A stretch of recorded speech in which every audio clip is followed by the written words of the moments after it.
Share बाजार में भारी गिरावट दर्ज की गई है। शुरुआती कारोबार में बीएसई में 1000 अंक की गिरावट दर्ज की गई है। बताया जा रहा है कि 2008 के बाद सबसे बड़ी गिरावट है ये। वहीं निफ्टी भी 290 अंक गिरकर 8000 के नीचे पहुंच गया है। वहीं डॉलर के मुकाबले रुपए में भी भारी गिरावट का दौर जारी है। $1 की कीमत 66 रुपए 47 पैसे तक पहुंच गई है। यानी कि दलाल स्ट्रीट पर इस वक्त त्राहिमाम मचा हुआ है। 27,000 पॉइंट से नीचे पहुंचा सेंसेक्स, वहीं 8,000 से नीचे पहुंच गया है निफ्टी। आपको बता दें कि रुपए में भारी गिरावट दर्ज की जा रही है। पिछले 2 साल के सबसे निचले स्तर पर रुपया पहुंच गया है। 66 के इर्द गिर्द है। 66 रुपए 47 पैसे, 66 रुपए 49 पैसे के ऊपर लगभग रह रहा है रुपया। और इसकी बड़ी वजह जो बताया जा रहा है वो ये कि अंतर्राष्ट्रीय बाजार में जिस तरह से अस्थिरता का माहौल है, खास तौर से चीन में जिस तरह से उन्होंने अपनी करेंसी की वैल्यू, युआन की वैल्यू गिराई है, उसका सीधा असर ये पड़ रहा है कि रुपया डी वैल्यू हो रहा है। रुपए की जो डॉलर के बनस्पत कीमत है वो लगातार नीचे स्तर पर आ रही है, और जिसकी वजह से फॉरेन इन्वेस्टर्स अपना पैसा शेयर बाजार से हटा रहे हैं। एक बिकवाली का दौर चला हुआ है जिसकी वजह से शेयर बाजार औंधे मुंह गिर रहा है। Many of you are watching markets this morning worried about the continued volatility from last week.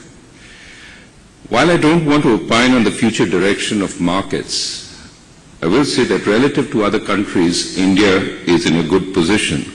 We will have no hesitation in using our reserves when appropriate to reduce volatility in the rupee. Market expert Dhirendra Kumar हमारे साथ जुड़ रहे हैं इस वक्त phone line पर। धीरेन्द्र जी, अभी हमने आरबीआई गवर्नर रघुराम राजन को सुना। उनका कहना था कि और इमर्जिंग मार्केट्स के मुकाबले अगर देखा जाए तो हमारी इतनी खराब हालत नहीं है, हालांकि वो नजर बनाए हुए हैं। हम सब लोगों को कितना डरने की जरूरत है?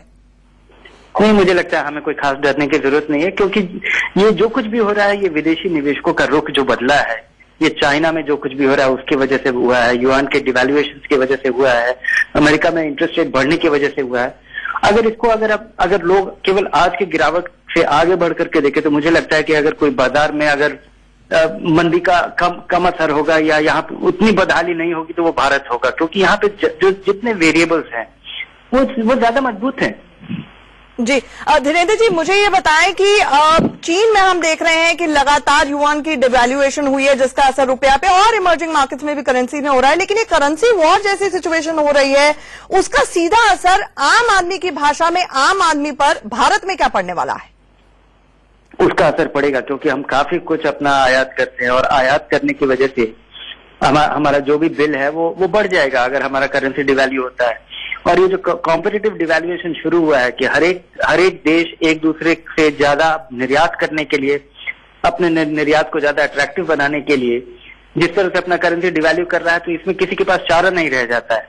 हर एक देश को एक दूसरे को देख करके अपना करेंसी डिवैल्यू करना पड़ेगा, तो इसका असर पड़ेगा। लेकिन मुझे लगता है कि जो कमोडिटी के दाम में जिस तरह की गिरावट आई है वो रीजनेबली मार्जिन न्यूट्रलाइज हो जाएगा।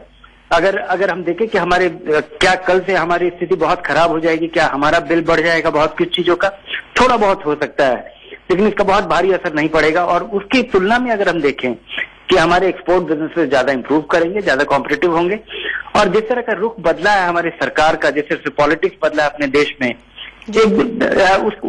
इसका काफी पॉजिटिव असर हो सकता है आने वाले समय में। जी धीरेन्द्र जी, हमारे साथ जुड़ने के लिए और इस तमाम जानकारी के लिए आपका बहुत बहुत शुक्रिया।